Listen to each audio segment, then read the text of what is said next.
तेरा दिमाग तो खराब नहीं हो गया? शानी तो कब का मर चुका है, इसकी खबर तू नहीं मुझे दी थी, भूल गया? अरे राशिद भाई, वो शानी की डेड बॉडी नहीं थी शायद, और आपको याद है कि उसकी डेड बॉडी हम पहचान भी नहीं पा रहे थे।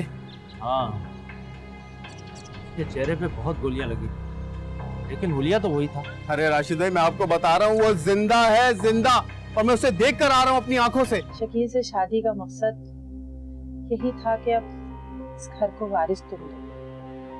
तो भैया ज़ेबी ने तो ये हसरत पूरी की है। मैं चाहती हूँ कि बस मरने से पहले मैं तुम्हारे और शकील के बच्चे को अपनी गोद में खिलाऊं। खलील, आप मुझे बता तो सकते थे कि आप नहीं आ रहे हैं। कहाँ थे आप? अरे बताया तो था तुम्हें, अपने दोस्त के घर जा रहा हूँ। उसके घर में कोई मसला हो गया था, वो हल करने गया था मैं, और कुछ नहीं है। इतने मसरूफ थे कि आप मेरा फोन तक नहीं उठा सकते थे। और घर में इतने मसले चल रहे हैं, खाला जान की तबीयत इतनी खराब है, और आप दूसरों के मसले हल करने निकले हुए हैं। घर में मसले हैं तो खुद हल करने की कोशिश करो, हर बात का तबला मेरे सर पे मत बजाया करो। मैं पहले ही बहुत परेशान हूँ। सुबह सुबह क्या सोच के बैठ जाती हो कि जैसे ही खलील आएगा सारी बातें उसको सुनाऊंगी? भाई मेरे दोस्त के घर में मजबूरी थी, इसीलिए गया था मैं। देखा कैसी मजबूरी? कोई तो बात है खलील जो आप मुझसे छुपा रहे हैं, बताएं मुझे। कोई बात नहीं है, मैं सारी रात नहीं सो सका हूं, मुझे आराम करने दो। कुछ नहीं है मेरे पास बताने को, बल्कि मैं यहाँ बैठा रहा तो तुम तो बातें सुनाती रहोगी, मैं ही चला जाता हूँ।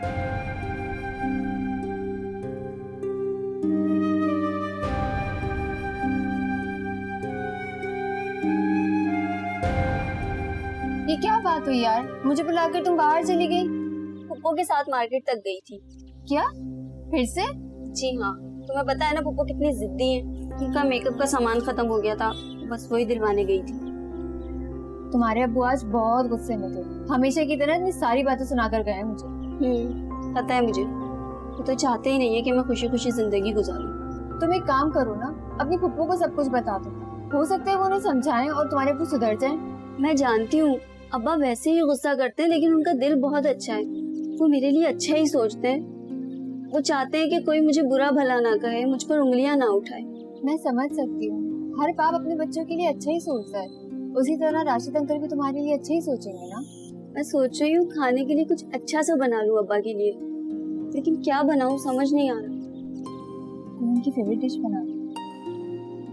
मुझे क्या पसंद है खाने? कॉल करके पूछ लेती हूँ। सरप्राइज नहीं, किसी को बता भी तो नहीं सकता। ये राज ही रहे तो अच्छा है। अगर गलती से भी अम्मा को ये बात पता चल गई तो मेरे लिए मुसीबत हो जाएगी। इस घर में सब लोगों को मैं समझा तो लूंगा, लेकिन अम्मा मेरे काबू में नहीं आएगी। और अम्मा को अगर पता चल गया तो वो मुझे घर से बेदखल कर देगी। नहीं खरीद, ये राज मुझे अपने आप तक ही महदूद रखना होगा, कुछ भी करके।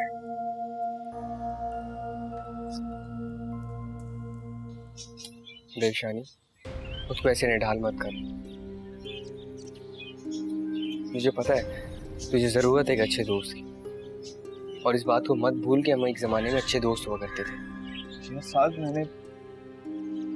मैंने अपनी माँ की कभी कोई बात नहीं मानी। बहुत नाफरमानी की है मैंने उनकी,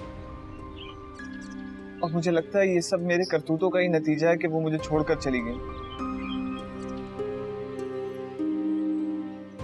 यार ये वक्त ऐसे टूटने का नहीं है। जो ख्वाहिशें उनकी तू उनके जीते जी नहीं पूरी कर सका, उनके मरने के बाद कर सकता है। सारे बुरे काम छोड़ दे और अच्छी राह पे आ जा। तू होता कौन है मुझे ये समझाने वाला कि मुझे क्या करना चाहिए और क्या नहीं? तो खुद कौन सा सीधी राह पर चल रहा? कभी तूने अपनी माँ की कोई बात मानी है? मैं जो हूँ जैसा हूँ मुझे छोड़ दे। अगर मैं बुरा भी हूँ तो मैंने कभी किसी लड़की की इज्जत खराब करने की कोशिश नहीं की। तुझे पता है जब तू उसके साथ ये हरकत करने वाला था तो तेरे दिल में एक दफा भी बात नहीं आई कि वो भी किसी की बेटी है। तू बस जिल्ले उमा को अपनी हवस का निशाना बनाना चाहता था।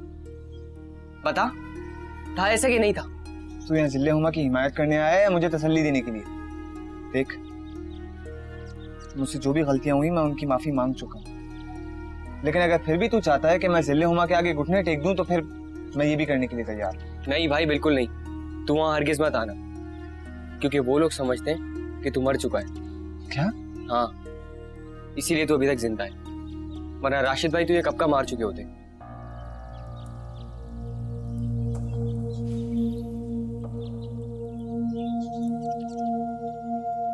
अरे अम्मा क्या हो गया? क्यों मुझ पे गुस्सा कर रही हो? भैया तुम तो बिल्कुल ही अपनी बीवी के गुलाम हो गए हो, हैं? जब वो कहती है तो तुम मुझसे मिलने आ जाते हो, वरना तुम्हें तो अपनी माँ की कोई परवाह है ही नहीं। अरे कैसी बातें कर रही हो अम्मा? अरे जेबी मेरे कंट्रोल में है, जैसा मैं कहता हूँ वैसा ही करती है, जूते की नोक पे रखता हूँ उसे मैं। अच्छा, तो फिर तुम कहाँ थे कल से? मुझसे मिलने क्यों नहीं आए? अरे अम्मा क्या बताऊँ, मेरा एक दोस्त है, उसके घर में कुछ मजबूरी हो गई थी, बस वहां गया हुआ था उसे हल करने। तुमसे जिक्र किया तो था। देखो भैया खलील, मेरी तबीयत अब बहुत खराब है, मुझे किसी वक्त भी कुछ हो जाएगा। तो भैया ये थोड़े से दिन जो मेरी जिंदगी के रह गए ना, मुझे सुकून से जीने दो, परेशान ना करो, और कम करो अपनी ये दोस्तियां, घर के मामलात पे तवज्जो दो, जेबी पे तवज्जो दो। इस बीमारी में भी मुझे अपने काम सारे खुद करने पड़ते हैं, किसी को ख्याल नहीं है मेरा। ये क्या कह रही हो अम्मा? जेबी तुम्हारा ख्याल नहीं रखती, और इस बीमारी में भी तुम्हें काम करना पड़ रहा है? वो नालायक कुछ नहीं कर रही। अरे देख लूंगा मैं उसे, तुम फिक्र ही नहीं करो। और पता है अम्मा, मैं अपने दोस्त के पास क्यों जाता रहता हूँ? अरे तुम्हारे इलाज में इतना पैसा खर्च हो रहा है अम्मा, कहाँ से आ रहा है वो सब? मैं ही तो इंतजाम कर रहा हूँ। मेरा ये दोस्त बहुत अमीर है, बहुत पैसा है उसके पास, और मैं जब भी उससे मांगता हूँ मना नहीं करता। आज भी मैं बहुत सारे पैसे लेके आया हूँ उससे तुम्हारे इलाज के लिए।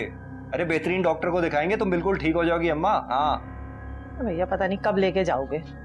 सब ठीक हो जाएगा अम्मा, तुम फिक्र ना करो। बस जेबी को समझा लो, तो मैं बता रही हूँ। देख शानी, जो कुछ हो चुका है उसे भूल जा, बस अब अपने ज़हन में ये बात रख कि तू अपनी शक्ल राशिद को नहीं दिखाएगा, वरना वो तेरा बहुत बुरा हाल करेगा फिर। अबे मैं डरता नहीं हूँ राशिद से, मैं सिर्फ जिले हुमा से प्यार करता था, लेकिन उसने मुझे ठुकरा दिया। मैं इसी वजह से जबरदस्ती पे आ गया। कैसा प्यार? तुझे कब प्यार हो गया जिले हुमा से? ऐसा होता है प्यार? मुझे एक बात समझा दे, तू क्यों उन लोगों की इतनी हिमायत कर रहा है? यार मुझे इस टॉपिक पे तुझसे कोई बात नहीं करनी, और मुझे ये भी समझ में नहीं आ रहा कि मैंने तुझे यहाँ क्यों बुला लिया। क्यों आया तू यहाँ पे? मैं तुझे बस समझाने आया हूँ, बाकी तो खुद समझदार है। छोड़ यार।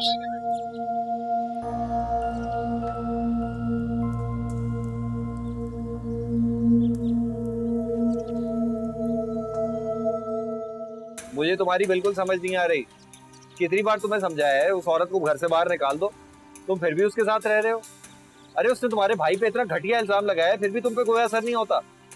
भाई अभी उसने इल्जाम लगाया, जब ये इल्जाम साबित हो जाएगा ना, तो उस दिन मैं इस गुनाह के गुनाहगार को अपने हाथों से सजा दूं, चाहे वो कोई भी हो।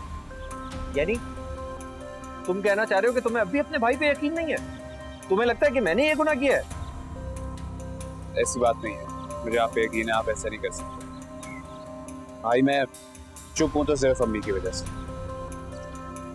अम्मी की तबीयत खराब है और मैं नहीं चाहता कि गुलशन के इस अमल की वजह से घर में कोई भी हंगामा हो और अम्मी की तबीयत खराब हो। जैसी अम्मी की तबीयत ठीक हो जाएगी, मैं गुलशन का खुद जाके डीएनए टेस्ट करवाऊंगा, और डीएनए टेस्ट से पता चल जाएगा कि ये किसका बच्चा है। हाँ कह तो तुम ठीक रहे हो, बस एक बार अम्मा की तबीयत ठीक हो जाए, फिर गुलशन का वो हाल करेंगे कि याद रखेगी। इससे तो मैं खुद धक्के देके इस घर से बेदखल करूंगा, निकालूंगा बाहर इसे।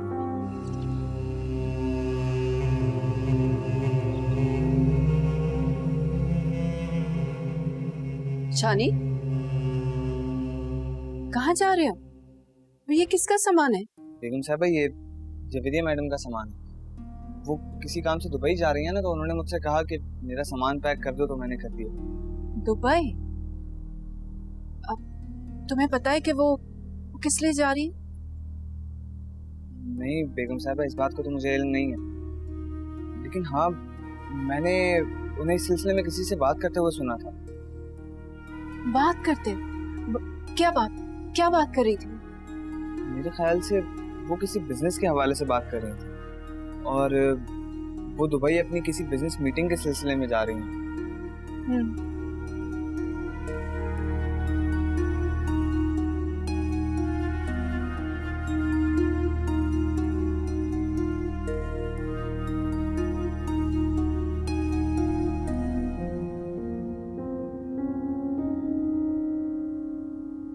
वाह गुलशन वाह, तुम्हें देख के लगता है कि जिसके साथ तुमने वक्त गुजारा होगा वो बहुत अमीर है, अभी तक तुम्हारा ख्याल रखता है। खलील भाई, आप अपनी हदों में रहा करें, मेरे ज्यादा मुंह लगने की जरूरत नहीं है आपको। अरे कैसे शौक है तुम्हारे मुंह लगने का? कोई शौक नहीं है मुझे तुमसे बात करने का। और मेरी बात अच्छी तरह समझ लो, किसी को भी तुम्हारी कहानी पे यकीन नहीं है, तुम्हारे मियाँ शकील को भी नहीं, और तुम्हारे साथ जो होने वाला है ना वो देखती जाना बस। खलील भाई, आप मुझे सच सच बता दें कि आप लोग मेरे खिलाफ क्या प्लानिंग कर रहे हैं। अगर आप लोगों ने मुझे जरा सा भी नुकसान पहुंचाने की कोशिश की तो मैं बहुत जल्द पुलिस तक पहुंच जाऊंगी, और पुलिस तक पहुंचने से पहले मैं खाला जान को एक एक बात आपके बारे में बता दूंगी। उसके बाद चाहे वो जिए या मरे, मुझे किसी की कोई परवाह नहीं है। देखो गुलशन, ये लड़ाई तुम्हारे और मेरे बीच में है, इसमें अम्मा को मत घसीटो। मैं तुम्हें समझा रहा हूं, अगर तुमने अम्मा को बताया ना तो अच्छा नहीं होगा। देखिए खलील भाई, मैं अपने बचाव के लिए किसी भी हद तक जाने के लिए तैयार हूँ, चाहे फिर उसके लिए मुझे किसी का भी सहारा लेना पड़े, मैं लूंगी।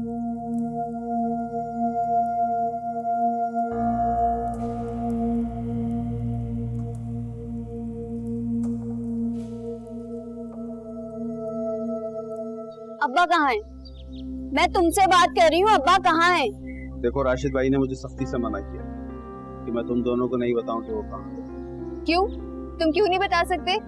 बताओ हमें राशिद अंकल कहाँ है, हमें जरूरी बात करनी है उनसे। मैंने कहा ना मैं नहीं बता सकता। बोले मैं तुमसे आखिरी बार पूछ रही हूँ, अब्बा कहाँ है मुझे बता दो। शानी के पीछे गए हैं वो। क्या? शानी? शानी तो मर गया था ना, तो राशिद अंकल किसके पीछे गए हैं?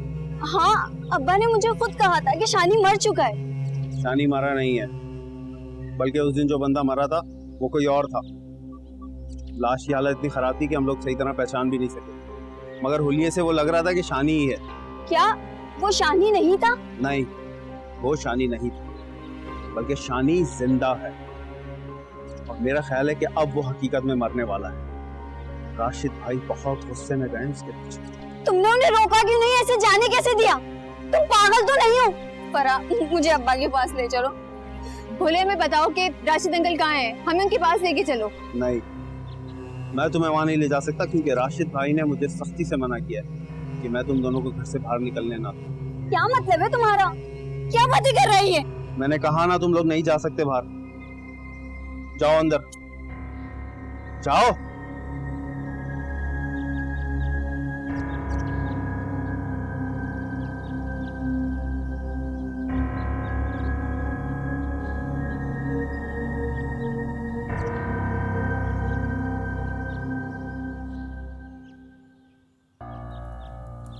ये लोग मेरे खिलाफ क्या प्लान बना रहे हैं, इसके बारे में मुझे मालूम करना ही पड़ेगा। अगर इन लोगों ने मुझे जरा भी नुकसान पहुंचाया तो मैं इन्हें नहीं छोड़ूंगी, फिर चाहे उसमें शकीली क्यों ना शामिल हो। अगर इन लोगों ने मेरे साथ कुछ बुरा किया तो मैं अपने बचाव के लिए जमीला खाला को खलील भाई के ऊपर जो इल्जाम मैंने लगाया है वो सब बता दूंगी।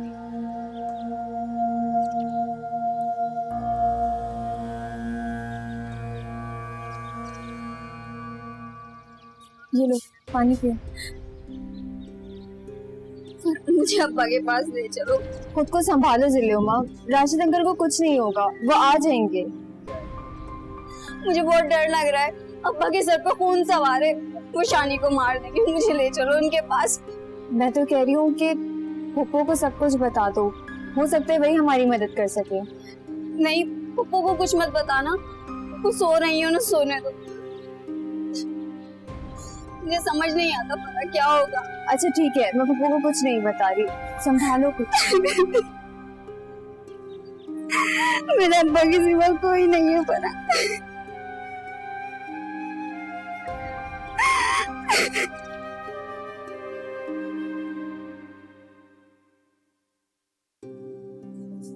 ये क्या करी गुलशन? शकील, ये खाला जान की दवाइयाँ हैं, उनकी सारी दवाइयाँ मैं अब अपने पास ही रखती हूँ। वो अगर उनके हवाले कर दूंगी तो वो टाइम पर लेती नहीं है, और डॉक्टर ने बहुत सख्ती की है कि वो अपनी सारी दवाइयाँ वक्त पर लें। ठीक है, करो।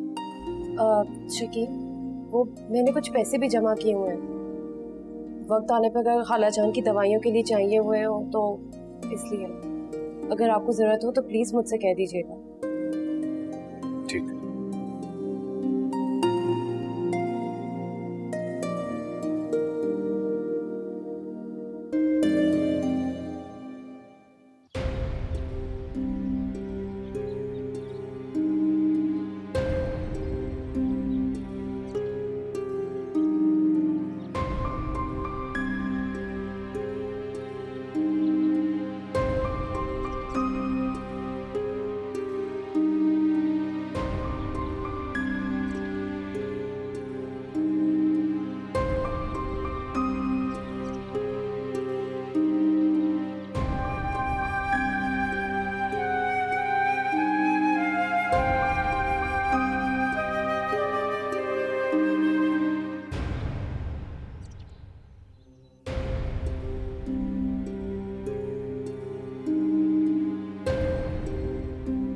जवेरिया दुबई क्यों जा रही है? वहां जाके ये मेहरू के साथ कुछ बुरा ना कर दे। यकीनन जवेरिया मुझसे झूठ बोल रही है। ये दुबई मेहरू को ढूंढने नहीं बल्कि किसी और मकसद के लिए जा रही है। कहीं जवेरिया मेहरू के खिलाफ कोई घिनौनी साजिश तो नहीं कर रही है? मेरे खुदा, मैं क्या करूं? कैसे दुबई जाऊं? कुछ समझ में नहीं आ रहा।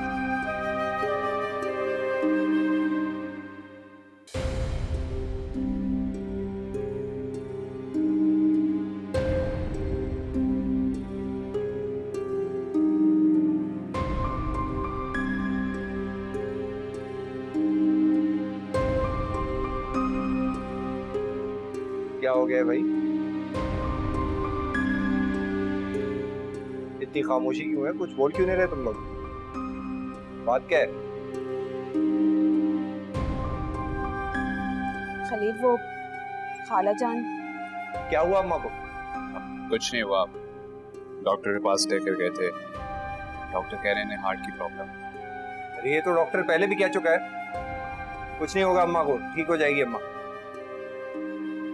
नहीं खलील, इस दफा डॉक्टर ने कहा है कि खाला जान का खास ख्याल रखना है और उन्हें कोई परेशानी नहीं होनी चाहिए। अगर परेशानी हुई और कोई जहनी दबाव हुआ तो हार्ट अटैक हो सकता है। पागल तो नहीं हो गए हो तुम? अकल की बात करो। कुछ नहीं होगा अम्मा को, बिल्कुल ठीक हो जाएगी अम्मा, कुछ नहीं होने दूंगा मैं। शकील, परेशान नहीं हो मेरे भाई, अम्मा बिल्कुल ठीक हो जाएगी। हम अच्छे से अच्छे डॉक्टर के पास इलाज कराएंगे उसका, और पैसों की फिक्र मत करना, मैं इंतजाम कर लूंगा। तुम ना बस गुलशन को अम्मा से दूर रखना।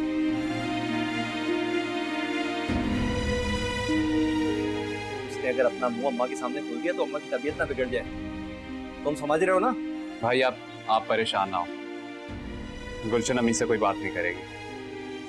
जी खलील, गुलशन लाख बुरी क्यों ना हो, लेकिन मुझे लगता है इस मसले में वो हमारा साथ जरूर देगी। परेशान नहीं हो? क्या हो गया है?